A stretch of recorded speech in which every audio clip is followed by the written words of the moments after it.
A sex worker accidentally lost a pair of high heels, setting off a chain of butterfly effects. A family of 3 suffered a sudden tire blowout on the highway. The man checked and found the tire had been punctured by the heel. He struggled to change the tire in heavy rain, but a small move by their son put the mother in.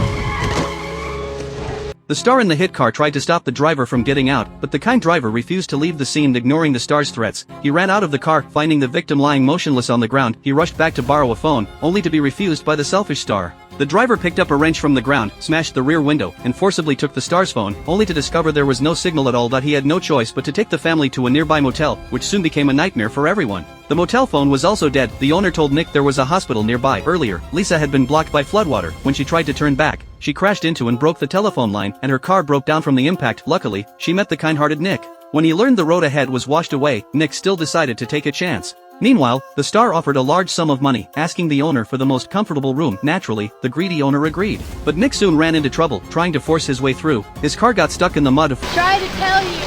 Fortunately, another car approached from a distance. Nick stopped a newlywed couple. After learning the situation, all 4 returned to the motel. The rain showed no sign of stopping, and everyone had to stay there for the night. Just then, a police car arrived. The newlywed bride felt a chill run down her spine. Did you feel that? Feel what? Cold.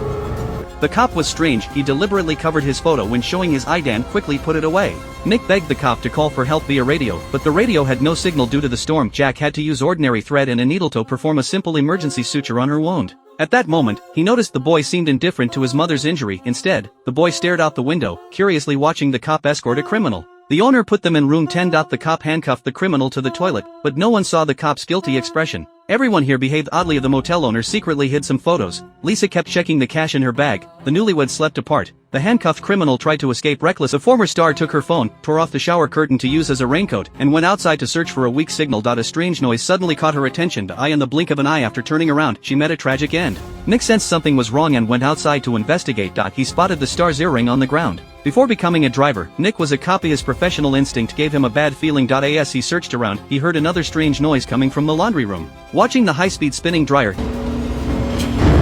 finding nothing unusual in the first 2, he located the source of the sound. Nick gently opened the door, only to be confronted with a horrifying sight. The star had lost her life. The owner and the cop rushed to the laundry room. The cop found a room 10 key inside, which matched his own room. They hurried back to room 10 only to find the criminal had vanished from the bathroom. Panic spread among the group. With the star dead under mysterious circumstances, everyone wanted to flee. Conflicts broke out inside the motel. The newlywed bride desperately tried to leave but was stopped by the cop. Nick told everyone to stay in their rooms and promised to catch the escaped convict with the cop. But shortly after they left, the young couple began arguing again. The bride no longer wanted to stay with her new husband. The motel owner snuck into the star's room, having long coveted the thick wad of cash in her wallet. Meanwhile, the groom quarreled with his wife. Suddenly, the bride admitted she was never pregnant. The attacker would not give up. In panic, she escaped through the window and ran straight into the arriving cop. Nick arrived soon after. When they burst inside, they only found the boy unresponsive. At the same time, the escaped convict fled frantically. After running for a long time, he saw a light in the distance and hid inside without hesitation. He thought he had escaped the motel, but looking out the window, he realized he was back at the same motel. As he stood confused, Nick spotted him. The convict turned to run, only to find the cop blocking his path. They tied the prisoner to a chair. Nick left the owner to watch over him, as the injured woman from the crash had woken up, though her son seemed unhappy. Shortly after they left, the owner was hiding inside. Elsewhere, Lisa snuck back to her room to take her cash for safety. She turned around and crashed straight into Nick. Nick asked what she was doing. Lisa said she only wanted her belongings and questioned Nick in return. The ex-cop Nick wanted to take photos as evidence, but Lisa said a real cop was outside and there was no need for a driver to play hero. But Nick had long suspected the cop. After all, he had let a convicted killer slip away right under his nose. The two went to the couple's room. As Nick took photos, he noticed the groom was hiding a key marked with the number 9. Nick seemed to realize something and went outside to confront the cop. Just then, he saw the owner returning with a toolbox.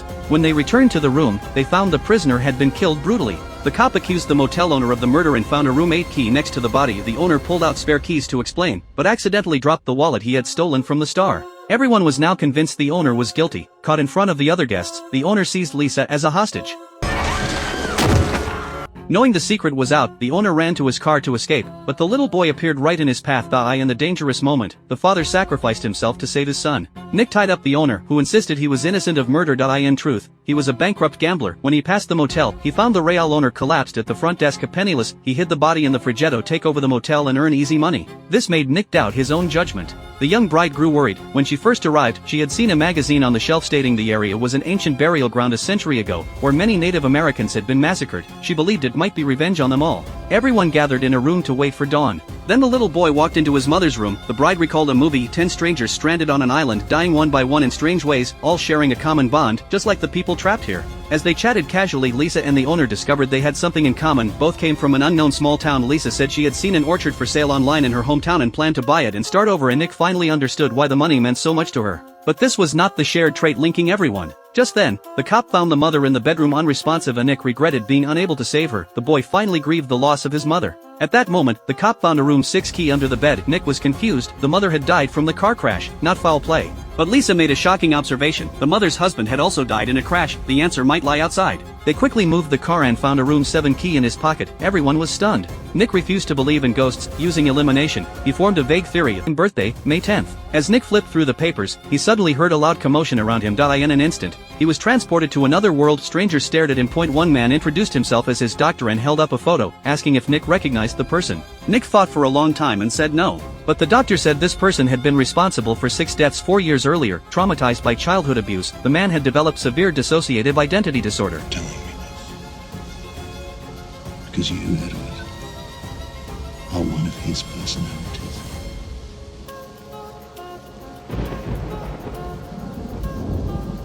What?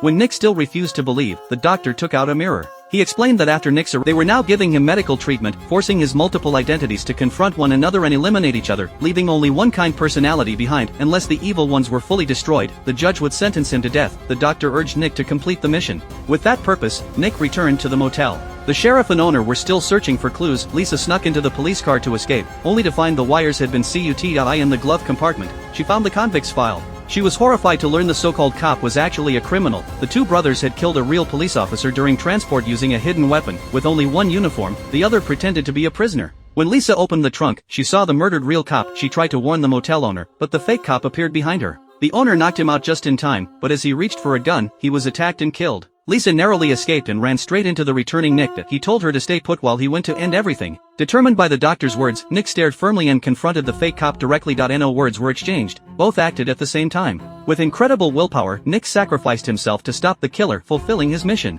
Among all his personalities, he preserved the one he believed was the kindest, Lisa, who always won. Nick was sent to a mental institution for further treatment. The doctor was proud of his work. Inside Nick's mind, Lisa finally reached her dream orchard, ready to start a new life. But as she prepared to plant her first sapling, she found one final key tag in the soil. Lisa trembled and looked up sharply, only to see the killer's true face. The source of all evil was the little boy who had not spoken a single word from beginning to end. Lisa's personality could not escape him either. Because the boy never spoke, the doctor never knew another dangerous personality lay deep within. Whores don't get a second chance.